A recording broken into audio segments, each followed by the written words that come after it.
The crystal chandeliers glowed like frozen stars above the marble floor, and the laughter of the wealthy echoed through the grand ballroom, but no one noticed the quiet humiliation unfolding near the service corridor until it was too late.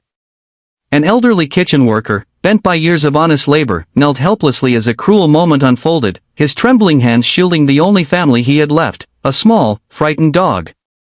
What happened next would change every life in that room forever. If you believe in kindness, second chances, and standing up for the powerless, please take a moment right now to like this video, share it with someone who needs hope, comment your thoughts, and subscribe to the channel. Your support helps stories like this reach hearts that need them most. The man's name was Samuel Hayes, though very few people in that glittering estate ever bothered to learn it. To them, he was just another aging kitchen worker in a white apron, someone who moved quietly through back hallways carrying trays, scrubbing pots, and cleaning messes left behind by people who never looked him in the eye. Samuel had once lived a full life, one marked by sacrifice, duty, and pride, but time had stripped him of nearly everything except his dignity. His wife had passed years earlier, his small home had been lost to medical debt, and the only constant companion who remained by his side was a mixed-breed dog named Rusty, rescued from the streets and as loyal as a shadow. Rusty waited for Samuel every night, curled beside him in a modest room provided by the estate in exchange for his long hours of work. That evening, the mansion belonged to Celebration. The billionaire owner was hosting an extravagant gala for business partners, politicians, and social elites, all dressed in tailored suits and shimmering gowns. Servers moved like trained dancers, glasses clinked, and music flowed through the hall. Samuel had been asked to assist beyond his usual duties, helping with cleanup near the main hall because several staff members had called in sick.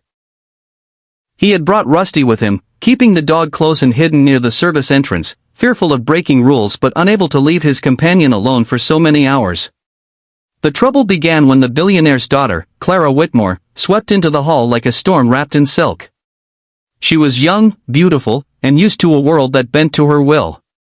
To Clara, the night was about indulgence and amusement, and boredom was her greatest enemy. When she noticed Samuel kneeling near the edge of the ballroom, trying to calm Rusty who had whined softly at the noise, irritation crossed her face. In her eyes, the presence of an old man and a dog did not belong among crystal glasses and designer dresses. Without hesitation, Clara stepped forward, her heels clicking sharply against the floor, drawing attention from nearby guests. She mocked Samuel's appearance, his worn clothes, his shaking hands, and then turned her cruelty toward Rusty. In a reckless act meant to entertain herself and assert her dominance, she grabbed a decorative drink from a nearby table and poured it over Samuel's head, the cold liquid soaking his hair, his apron, and dripping onto the frightened dog in his arms. Laughter rippled through parts of the room, while others watched in stunned silence, unsure whether to intervene or pretend they hadn't seen anything at all. Samuel did not shout. He did not beg. He simply bowed his head, holding Rusty closer as if shielding him from more than just liquid, shielding him from the sharp edges of humiliation and scorn. His knees pressed into the marble floor, and his heart ached not for himself, but for the dog who trembled against his chest. In that moment, the years seemed to collapse onto his shoulders. Memories of working double shifts, of saving every spare coin, of writing letters to his son overseas flooded his mind.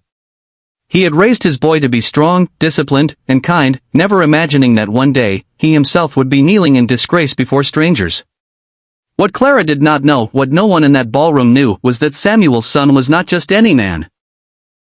He was a Navy SEAL, forged in some of the harshest conditions on Earth, trained to remain calm in chaos, and driven by an unbreakable code of honor. That very night, after months on deployment, he was on his way to the estate, hoping to surprise his father once his shift ended. He had imagined a quiet reunion, a simple meal, perhaps a walk under the stars. He had not imagined walking into a scene that would test every ounce of restraint he possessed. As the heavy doors at the far end of the hall opened, a tall, broad-shouldered man stepped inside, dressed plainly, his posture alert and commanding despite the civilian clothes. His eyes scanned the room instinctively, reading faces, measuring movements, until they landed on a sight that stopped him cold.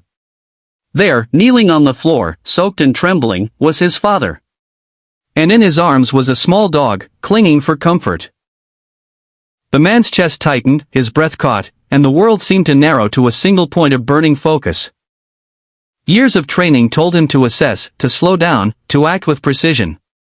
Years of love told him something else entirely.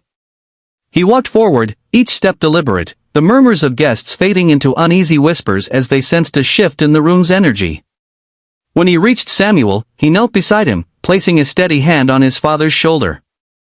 Samuel looked up, eyes wide with disbelief, then softened with relief as recognition dawned. In that silent exchange, pride and pain collided, and neither man needed words to understand the depth of what had just occurred. The Navy SEAL stood, turning slowly to face Clara and the stunned onlookers. His presence alone commanded attention, a quiet force that made even the most powerful guests uneasy. He did not raise his voice. He did not threaten. Instead, he spoke with a calm intensity that carried across the hall, recounting who his father was, the decades of honest work he had given, the sacrifices he had made, and the dignity he deserved. He reminded everyone that wealth did not grant the right to humiliate, that power did not excuse cruelty, and that character was revealed not in grand speeches, but in how one treated the weakest person in the room. The effect was immediate and profound. Laughter died. Faces flushed with shame. Clara's confident smile faltered as the weight of her actions pressed down on her.